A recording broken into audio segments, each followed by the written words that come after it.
पंढरपूर पंचायत समितीवर पुन्हा एकदा परिचारकांचा झेंडा लागला असून राजकारणात नाट्यमय घडामोडी होऊन वसंतनाना देशमुख यांचेकडून पंथनिष्ठा कायम ठेवण्यात आली आहे. पंढरपूर पंचायत समितीवर पुन्हा एकदा परिचारकांचा झेंडा राजकारणात नाट्यमय घडामोडीने लागला आहे.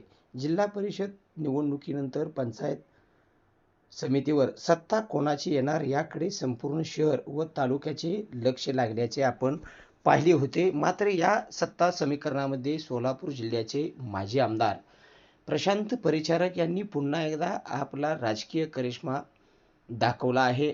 त्यामुळे पंचायत समितीवर पुन्हा एकदा त्यांनी सत्ता अबाधित ठेवण्याचे काम केले आहे आणि यानंतर ज्यांना राजकारणातील किंगमेकर म्हणून ओळखले जाते ते उमेश परिचारक यांनी देखील आपल्या भाजपची सत्ता पंचायत समितीवरती येण्यासाठी आटोकाट प्रयत्न केले आणि शेवटी भाजपची सत्ता ही पंढरपूर पंचायत समितीवर आणली. त्यामुळे खर्डी गावचे सुपुत्र शुभम सुरेश आगावणे यांची पंढरपूर पंचायत समितीच्या सभापतीपदी निवड करण्यात आली आणि पुन्हा एकदा उमेश परिचारक हेच किंगमेकर हे परिचारक घराण्याने दाखवून दिले.